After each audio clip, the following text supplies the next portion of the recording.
Hello again, once more, welcome back to the land of spiders and bits of model railway and odd bits of wire. Yes, in this one I'm going to be following on from what I did in the previous video with the retaining wall. I'm going to be putting the brick cladding on this and getting it to look a little bit better, so let's get down to the cellar and see how that went. This is Leopard Street. Right, it's now the following morning. Well, it's lunchtime, a little bit of a break, so came down last night. I've trimmed the top of this off, so this is now level with the plywood on both of them. Need to a little bit more on this bit up here. It's not quite flat. That matters because that's eventually going to get another piece of card stuck on it.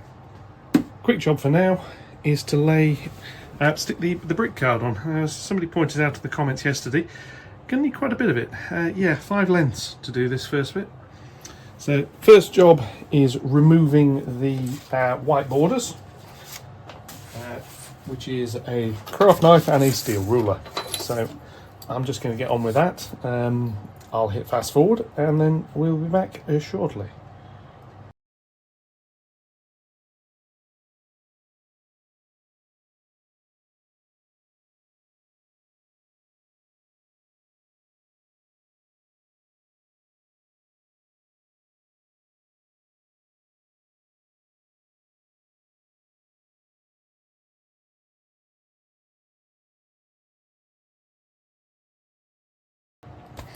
Right, so that's that done. This is incidentally the thinner card, and the one I showed yesterday was the thicker version. I've decided I'm going to use the thinner version of this. I'll save the thicker ones where it needs a bit of strength, because obviously here I've got backing. So these are going to go on. The next bit that needs doing, just a little bit, like I say, it's going to make sure it goes over slightly on the edge. The next bit that needs doing is I need to mark roughly on the back where I'm going to cut it. I'm going to overcut again, and I will trim afterwards once the glue has dried. So if I can find where my pen went, which is always fun and games around here. So invisible pens, don't know where they go. Somebody eats them. It's not me, honest. So a little mark there and a little mark there. Gives me just a little bit of a line. Now this obviously isn't going to be particularly straight, it doesn't have to be, or at least square. Like I say, it is going to get cut off later. So that's that piece, which is slightly higher than it needs to be, which is correct. So I can trim that later. And these offcuts are going to be used to make this bit up here. Interestingly, this one slopes in 2 directions, so I'm going to have to sort of do it like that, if that makes sense, and cut a little off the bottom to get them on. That one's a job for another day. That is going to be a little bit more involved to do. Not vastly, it's not going to be particularly complicated, it's just going to be slightly more involved. As such, I haven't really got time to do it at this exact moment. So I'm just going to get this wall here done. And then later on, possibly in this video, depending on when this comes out, I will have done the other one. So there's another length. I'll be back in a minute.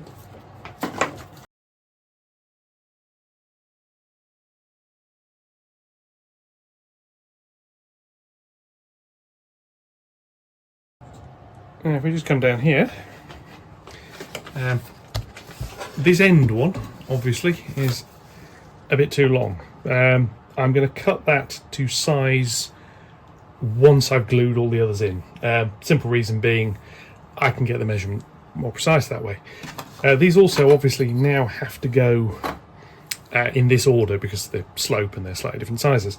So the next one is going to be lay all these down here and apply a bit of glue. And for this one I'm going to use Copydex, good old Copydex, stinky glue, stinky fish glue, lovely latex based stuff. And what I'm going to do is just apply some of this probably to the wall rather than to the paper, so I suspect that might be a little bit easier. So Run some of this onto here. Lovely stuff, it really is. Just need to make sure I've got all the edges. The bits in the middle aren't that important. It'd be nice to get them done, but it's not hugely critical. A little bit of this on here. As long as I've got the edges, basically it won't fray and come off, and if I do enough in the middle, it'll be fine. Keep going here. The beauty of this stuff is it does take a little while to go off, so there's a little bit of working time here. Obviously this could quite easily just be PVA. I'm trying not to use too much in the way of water-based, as I don't want it to soak in and start distorting the card. Shouldn't really be a problem. Right. So that's the first one. So now that goes on. You'll excuse me for a moment. It goes on there. I'm going to make sure it lines up at the top, because that seems to be the bit where it's slightly off. Again, you can see this isn't particularly straight, but it doesn't hugely matter. Just check that he's actually sticking down. That's the other good thing about copy decks is it does have quite a good grip, so we can actually grab this fairly quickly. There we are, that's the first bit done. Now come along here and do the next bit. That's the other advantage of having the bits laid out along the floor in front of me, so to speak, is I can see how far I need to do the glue. So I'll put some more of this on here. Brushing copy decks really is rubbish. Anyway, never mind. That's that bit. Now these joins are eventually going to get covered over, so they don't have to be absolutely perfect. I want them fairly good. They don't need to be perfect though. It seems to work quite nicely. Yeah, this is editing me. I decided I was going to cut out a little bit of the waffle here. This is basically just gluing bits of card to another bit of card with a bit of glue. So yeah, in fast forward mode. Please hum if you feel such things are appropriate. I'll back in a minute. Right, and there we have, in not very many minutes, 4 foot of retaining wall. So if I just put the roadway back down temporarily, some of the adhesive because I don't want this to actually stick to anything permanently. So as I said, this will probably be somewhere about there. I want to leave space for the buttresses, which are going to be foam core, a couple of layers sticking out, brick clad, and a pavement, probably even possibly a little bit further. So there we go, a little bit of scale on that. Yeah, I'm quite pleased with that. So I'm going to let that dry, just make sure that's lined up nicely, and then I will be back. Yeah, later. Right, dried. Now got to do, sharp knife, is cut this to be about the right height, which is basically the same as what I did last time with the other bit. And it's just really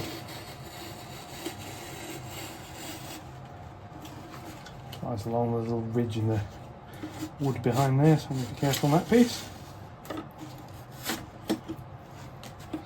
That bit, into this one.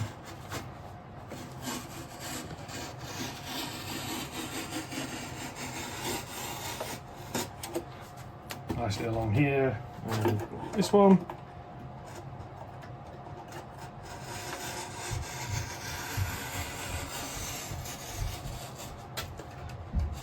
And this one.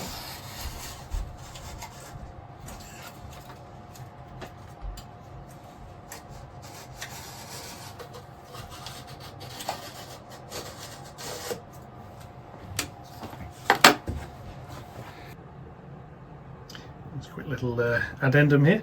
This is how I'm thinking the buttresses will look.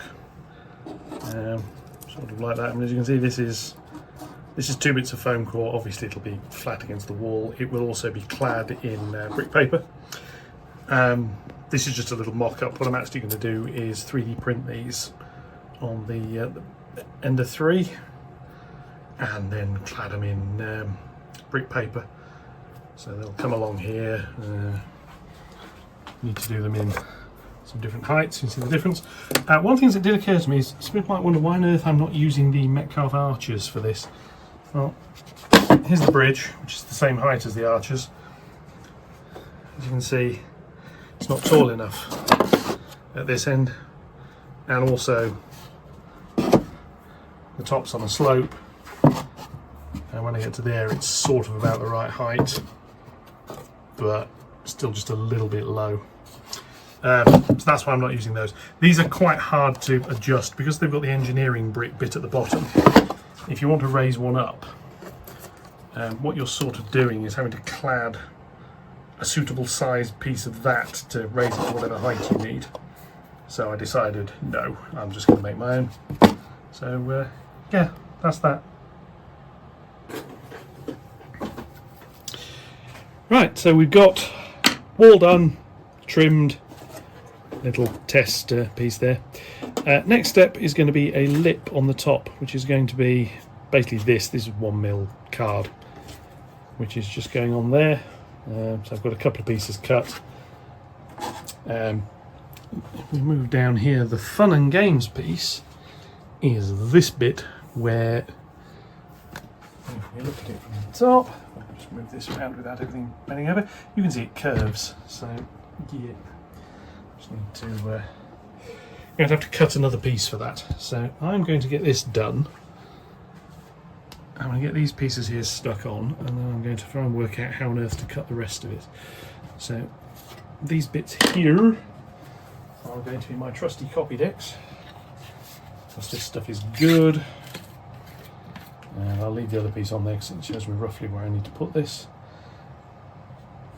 So I want some of it on the top of the wall. I'm not really bothered about it going too far down the front, but I'd rather it didn't go too much on there. This is going to mean all of this big gap you can see here between the wall and the plywood gets covered, because this piece will be covering over it. It will also link the top of the wall to the plywood at the back, and then later on I can come over this with filler, ground effects stuff, whatever. I've not actually decided what I'm doing back here yet. Suggestions more than welcomed. I think it's probably going to be some sort of earth effect, so that'll sit there. But this, the 1mm grey board, just goes on and has a little bit of a lip sticking out across the front. It's not much, it just adds a little bit of visual detail to it, and then obviously this will have a parapet wall stuck along the top of it at some point. But that's that one. As you can see, it's casting a little shadow. I've not measured how much that's sticking out by. It's not sticking out by all that much. Do it like that, that works. I'll do the next one, and then I'll come back once I've worked out how on earth I'm going to do this jiggery pokery bit here in the middle.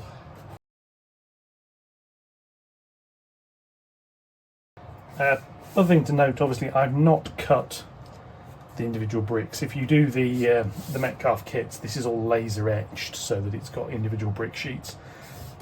Having had a look at some of the models I've got of this, if I bring the bridge back in, that's got them on this sledge here. Can't really tell, so I'm not that bothered. This will need painting, however, because I don't really want it in a grey. I want it in a more of a concretey colour. But that's that. So I'll be back shortly. Right, so here we've got this. As you can see, the way I've managed this bit in the corner is just by cutting it. Basically, I've just held a bit of card on the top, drew a line underneath it, and cut along the line. So that's all in place. Starting to make the parapet wall. I had a few ideas on how I was going to do this. I did actually think about 3D printing just sections, because I want it 4mm thick, and I'll brick clad it. But because I've got the curve, that's going to make life a bit awkward. So what I'm actually doing is laminating 4 sheets of 1mm card together slowly. So you can see on that's 4 sheets that have been stuck together. That's going to go on here, but I'm making it in sections, so as I get nearer the curved piece I can just curve it and clamp it as well.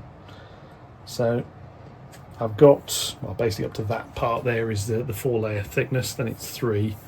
This bit's quite rigid, this bit's very rigid. I've sort of overlapped all of the joins so it doesn't have a weak spot in the middle. This is going to be made, and then when I get sort of to this bit, it'll be held in place there, and I'll just bend the wall into whatever shape I need, stick the next piece on, clamp it into that shape, and it'll hold that shape. This also means I can cope with the slight undulations in all of this because I'm basically making this as I go along. So that's going to sit on there like that. That'll get clad. That will in turn have its own coping stone on the top.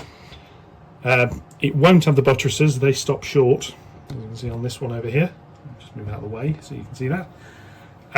But up here above the buttresses I will put, like where I stick the brick paper on, I will stick like a little rectangle of it above the buttress to make it look as if it's reinforced a little bit, obviously on both sides. And then that'll also hide all of the joins in the brick card as well. So I'm going to carry on with that, and yeah, that's that. Yeah, here we have a few stills just showing the rest of the process. This is the front parapet wall going on. As you can see, it's sort of clamped. This is when it was partially done. As we're fading in here, this is the completed front parapet wall, and the rear wall has now also been clad with the brick paper, and has also gained its coping stones along the top. Again, similar method, tying it into the wall behind, bit of structural strength. So let's jump back to the video and see what came next. Yeah, so here we are at Sunday. A little bit of an update. So wall is in, parapet wall is in, along with a little bit of card. And if I put this side, you can see how that has extended over the back, and it's covered up the gap quite nicely. I'm thinking something like sculptor mould down here, just to build up a little bit of a bank, slightly up the wall, but not very far. And then obviously more ballast down there. The rear wall is also done. Brick pattern cut top and bottom to keep them more or less level. That's obviously also had the top bit done. That hasn't had its parapet wall done yet because I've just not got around to it. That's a job for sometime this week. Next job is these, which is more grey board, 7mm wide. Just need sticking on the top as parapet stones. I'm going to go along, bend it slightly around where the curve is, and off we go. And then down here, I've cut a little bit more of the road surface because I've been thinking how to actually do this. And I'm actually thinking, and this is something I could do some thoughts on if anybody's got any. Would this be better following the wall? So like put a bend in it somehow, and it's just like cutting angles on the corner pieces to follow that road round and just have a little bit of a curve and put that in. That's one of the buttress formers. They're going to be 3D printed and more accurate, and then brick clad. That's another job for the week as well. I've got some paving slabs coming for down here. That is going to get, again, more of this 1mm grey board stuck down, and the paving slab sheet will be on top, so it'll raise it up a little bit. Maybe 2 layers, I'm not sure on that. I might go for 2 layers. And obviously I have to paint the edges and whatever. That's probably going to go all the way back to the retaining wall. It might not, I mean, a bit of a gap I'm not that bothered about. The buttresses will then sit on top of it, so like that'll be up a little bit. It just makes it easier because I don't have to cut around the buttresses then. So what I'm going to do, I'm going to stick this in the mount, and then I'm going to start gluing these on.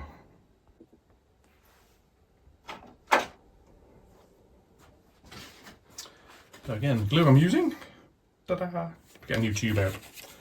I get this stuff off Amazon, and probably in packs of 5 or 6 tubes at a time. See if I can get into it. is they come in those horrible plastic clamshell packs that you need a knife to get everything out of. So just using a knife to get this out of here. So, first one. Now what I'm going to do is put the glue, I'm going to move that out of the way because I don't want to get glue on that. I'm going to put the glue on the card, I think is how the best way of doing this. And this is sticking card to card, so I can get away with using Bostik. If the retaining wall was foam core, I'd have to use Copydex or PVA for this, because this stuff destroys the foam. Although if you're ever interested in getting some damaged stonework effects, use a bit of Bostik. It produces quite an interesting effect. So that then is just put on here, positioned so it overhangs both sides just a little bit. Move it along so it sits square with the edge.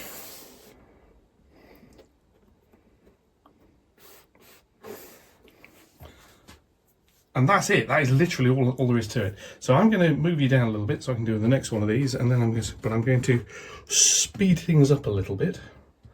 Actually, no, I'll do this one because this isn't going to take very long. And also I can show you how I'm doing the corner piece around where it bends. Once I've worked out how I'm going to be doing the corner piece around where it bends, obviously. So let's do this next one here, which I think the next one's going to be entirely straight. Next one's feeding into the curve, right. So what I'm going to do is cut this. Bring this over here so you can see what I'm doing. That might be good, wouldn't it? So what I'm going to do is I'm going to cut this a little bit shorter. This is so I have a piece that runs straight, and then I'll have the entirety of the curve in one piece. Think of it as a bit like flexi-track. You can curve this card because it's thin enough, but what you don't want to do is try and put a join in the middle of that curve if you can avoid it. So back over here again. I'm aware that I've done a lot of videos where things are slightly out of camera. I do see it when I'm putting the editing together and realising that's out of camera. It's out of shot, or it's not properly in shot. I don't end up reshooting things because a lot of the stuff I'm doing, obviously, I can't really do again. But I am slowly learning. My main desk is I've put a dot on it so I can try and work out where I need to be holding things. That's that one. There's a little bit of pen mark on it. That doesn't actually matter too much because this is going to get paint added to it. That's another job for during the week at some point. Incidentally, you may notice I've got a little bit of gap here. This is about where it went, and there's a little bit further down. There's a few little spaces. In theory, that shouldn't be there. Let's be quite honest here. This is me cutting things not particularly accurately. It doesn't help that none of this is square or straight. So what I've then got to do is I'm going to have to find somewhere filling that. Well, this layout is destined to be winter. Well, that's the current plan anyway. So a little bit of snow effect along there, I think will hide things quite nicely. At least I hope. The pass by bus. It says we should be using buses more, so here we go. I'm using a bus. Put him over there. Right, so the next one is going to be another long strip, and this is going to go on here. Just position that so you can see what I'm doing. That's going to go on. As you can see, it doesn't quite line up, so I'm going to have to just put a little bit of a bend in it and hold it in place for a few seconds. The other advantage of using Bostik, this stuff does set remarkably quickly. So there we go. A bit more glue, and I'm just putting a thin bead of this along the middle. Doesn't need to be too much. It's wonderfully useful glue, actually, this as well. There's a whole range of other things. I use it a lot with gaming models. So some metal ones, I'll stick them to a strip of card like this, or a strip of wood, like a coffee stirrer, and then paint them. And it works quite nicely. Right, if I just put that there, because now I can stand behind the camera, but it means I can see what I'm doing, and hopefully you can see what I'm doing as well.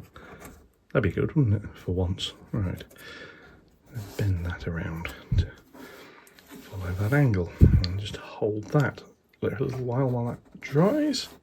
Or at least when it dries enough, it'll grip.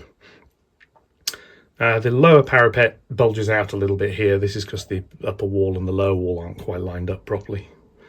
I'm blaming incompetence for that, because that's what happens. I'm actually quite enjoying doing this. The scenery side of the layout has been obviously something somewhat lacking for a while. Since I started painting the track, I've had quite an incentive to just get on and get the rest of this done. I'm still waiting. This is the sorry tale of waiting for things to do the block detection video is ongoing. I've had various bits and pieces that Amazon appear to have lost. I've had to reorder, so I'm waiting for some new stuff to turn up. Now I'm going to go into the block detection. I will later today be doing a little bit more work on that, however, so there will be a video on that coming out. It's probably going to be split into two, one showing how I do it and how I've set it up, and the other going into a little bit of the theory on how it works and how the circuit works. And that's what I'm waiting for some bits for, because it's quite a clever little circuit. It's and I hasten to add, not one I came up with, but it's basically a 555 timer being used as a sort of debounce circuit, so that when you get a block detection activation, the circuit holds it for you for a little while, which I think is quite clever. It smooths out a lot of the issues with things going in and out of blocks and being seen and then not seen and what have you. Right, now at the end piece. Naturally, the bit I cut off isn't going to fit. Now, whatever I did with that, it wouldn't work, because if I'd made this piece longer, this would be further back. So I'm going to be using the other piece. I made sure I cut enough of this to do this. So just sit that in place and put a mark on it, and I can now cut that. And I'll freehand cut this one because I can't be bothered to get the ruler.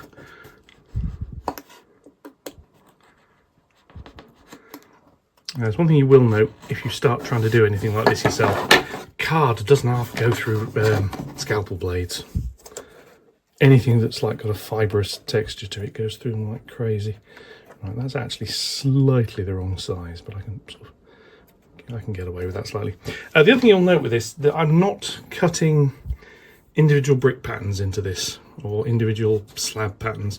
If you use the Metcalfe ones, the parapet walls and everything are laser cut. It's obviously a lot easier than trying to do it with a knife. Laser cut so that you have the pattern. They go like a third of the way through or something. And it scorches the pattern in, and then you get a nice dark piece. And you think, oh, that looks really good. I'm not bothered with that here. Partially because I don't have a laser cutter. I mean, let's be honest here, that is actually the main reason. And partly because I couldn't be bothered. I don't think it'll make a huge difference once this is all painted up. Again, especially since this is probably going to have some snow effect sitting on top of it. Right, let's just take you out of here and I'll show you what that looks like from the end.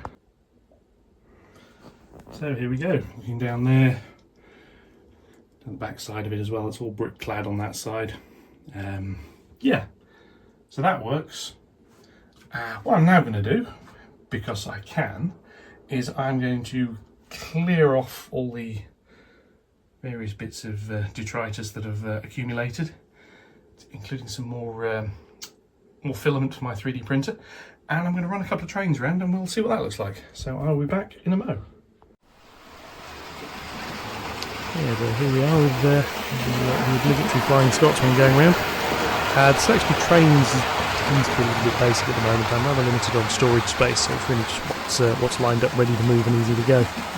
I think this is making it look an awful lot better in this area. To say at the start of the week this was just all open space underneath with wires hanging down, yeah, I think that this bit now works quite nicely. The parapet on the top works. Yes, it needs the buttresses. Yes, it needs dirtying up, feathering. Yes, all the extra ground cutter and stuff needs doing. Yes, the bus has to drive round more. All in all, I think it looks a lot better. It's certainly a lot less toy-like. There is another train running which will be coming around shortly. It's just the Q6 runs a little bit more slowly, but I still think it looks quite nice going up there. Obviously that one's a little bit nearer the retaining wall at the back. So yeah, and with that I will leave you this time. As always, comments, likes, shares, subscriptions, yeah, yada yada yada, upticks, all that sort of stuff, more than welcome. And yeah, with that, I will leave you watching a few trains, and I will catch you all in the next one. Thank you very much, and goodbye.